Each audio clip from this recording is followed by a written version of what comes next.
Hey, it's Hammer Time. We have a very special episode of Hammer Time. We have one of North America's great diplomats, former Mexican ambassador to the United States, Ambassador Gutierrez, with us here today. Welcome. Thank you, Glenn. It's a pleasure to be here with you.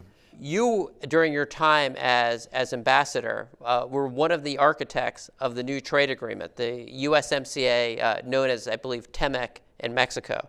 Can you talk a little bit about that process to get to where we are today? Yes. Well, as you know, when the Trump administration started, maybe a few months later, we started negotiations or the renegotiation of the North American Free Trade Agreement that now has become the USMCA. I would say it was a tough process. It was, to be perfectly honest, at the time that we on the Mexican side, when we thought about modernizing NAFTA, we thought more about how can we work together to remain the most competitive region in the world.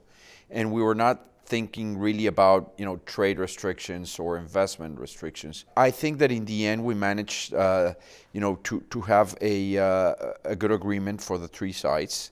I think that it will certainly benefit all three partners.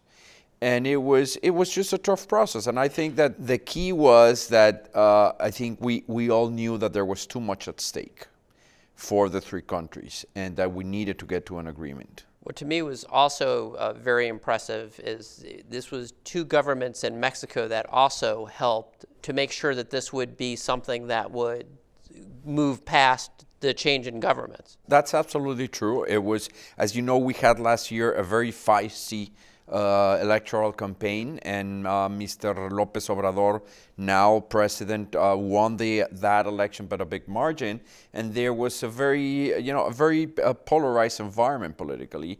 And I would say that there were and there still are important differences in terms of policy from this administration from what was last administration. But in one thing there was a consensus and there was an agreement, and it was in the importance of getting a new trade agreement and the USMCA, and that's quite remarkable, I think. What was also very interesting is that President Trump would call NAFTA the worst trade agreement ever. We would call it the best trade agreement ever. But where there's agreement is that we look at the USMCA in the business community as better than its predecessor, as an improvement to, as you say, make North America even more competitive. In a trade agreement by nature, a deal needs to work for all parties in order to be a deal. If not, you're not going to get a deal. So everybody compromised a bit, but I think that on balance, the result is very positive for the three. And it's certainly for Mexico. And that's just the way it is on free trade. Well, an independent group identified that it would lead to 170,000 new jobs in the United States, 0.35% growth in in our GDP. I mean, that's pretty difficult to achieve when you already have a very strong free trade agreement underneath it. I think you're right. I think that it will help generate more employment. But as I was mentioning earlier, I think that we should look at our trade and our economic relationship in general, not so much as how much we trade or between ourselves or we invest in ourselves, which is a lot, but more importantly, we should see our economic relationship as how can we produce together, service our own markets, and export to the rest of the world. And we cannot simply do that without an agreement.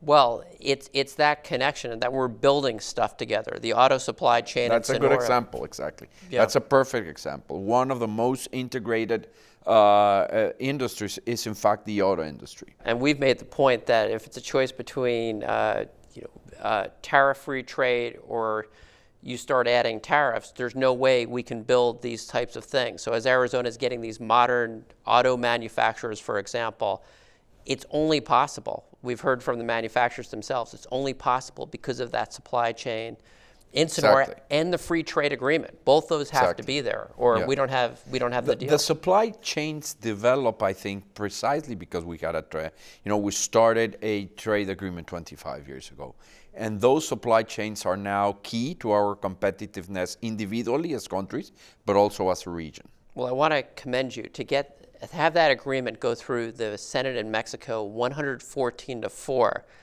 That's just an astonishing number as I'm sitting here in the United States, where it's difficult to get something naming a post office through the United States Congress at this point. Well, it is a good number to have, basically all the votes in favor of a trade agreement, and that's what just happened in the Mexican Senate.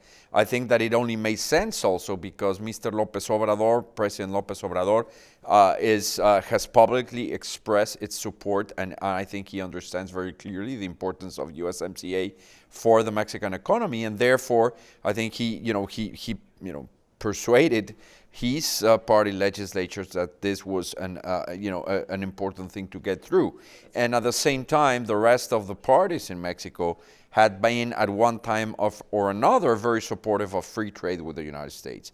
So I'm not too surprised that we got a very good number of votes in favor, and I hope that we get the right number of votes also here in the United States. We're working on it. Any insights that you could provide? Part of the concern on the Democrat side of the aisle is that it's on labor standards. That has been an issue with them, and perhaps rightly so. I would just point to the fact that the annex that the trade agreement USMCA has on labor, plus the labor reform that was conducted in Mexico in the past 2 years, it's quite a step up from what we had in NAFTA. And I know that they're concerned about, is this enforceable? And I would say it clearly is, because you have a completely different ball game in Mexico. But you also have the fact that now labor standards it's not a side agreement, it's actually part of the trade agreement, and there can be, dispute mechanisms if those standards are not met.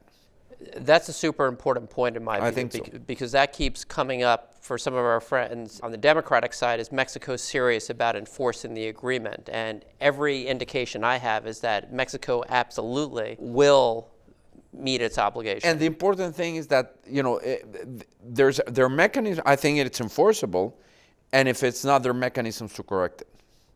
That's important. Now that you're the managing partner of Beal Infrastructure Partners, could you maybe talk a little bit about the connection between trade agreements and the importance to get infrastructure right? Well, the central point is that we're competitive as a region, not only because we have opened ourselves and our markets, given ourselves access to the markets, but also because of geography, because of the fact that North America has a privileged geographical position.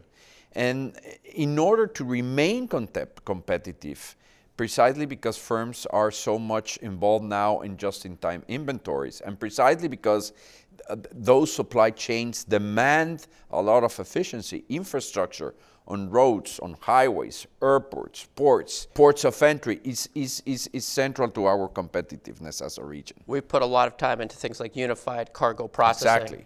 Exactly. That's, in the end, the right way to go. You cannot solve everything at the borders. Pre-clear as much trade as you can. I think that's the solution in order to have, much more efficiency. With your global perspective, how should Mexico and the United States handle what's going on in terms of the asylum claims from citizens from Guatemala, Honduras, and El Salvador? Well, it's a heartbreaking, it's a tough situation. It's a very politicized situation also in Mexico and the United States. And I think that, as I mentioned earlier, I don't think we should feel satisfied with the job neither Mexico or the United States is doing. I think that we need a regional solution in which Central American countries, Mexico, the United States, and perhaps even other countries, basically help to address this humanitarian crisis, and it needs to have also a component in which we do a better job in gaining operational control of our borders. They're not at odds with one another, I think so. I think that borders do exist for a reason. The point is that we need to make sure that whenever enforcement we do is not resulting in human rights violations or does not put the life of anybody at danger. I think that a regional solution is, needs to be worked out, and I'm sure that the present governments will do that. The more we cooperate, the more it's going to benefit people of both countries. Surely. Final question. You've been a great friend of Arizona over the years. Let's think happy thoughts in that the United States and Canada follow Mexico's lead and ratify USMCA. You've been a great friend, and you've been in Arizona a number of times during your tenure in different areas. How could Arizona? Mexico's always been our number one trading partner. It's now the U.S.'s top trading partner in the last 3 or 4 months. How could Arizona take advantage? Let's assume the trade agreement is ratified. What should Arizona do Well, I'm certainly no expert, but number one, simply because geography, naturally Arizona will benefit the most out of a new trade agreement. It'll be one of the states, I think that, two-way trade between Arizona and Mexico is, if I'm not mistaken, over $16 billion. Correct. It is a significant number. A lot of jobs on both sides depend on that, right? I think one is geography. The other one would be the fact that there's so much interconnection on business-related research between Arizona and Mexico. I think that's an area that deserves attention. And then finally, and to the extent possible, in the end, trying to address workforce development together would be something interesting. I don't know. Those are some ideas that I would volunteer. Mr. Ambassador, thank you for your great work and congratulations on your work to craft an agreement that passed the Senate of Mexico 114-4. We have our work cut out for us in the United States. Thank you very much, Glenn. Thank you. It's great to be here again. Thank you. Thank you.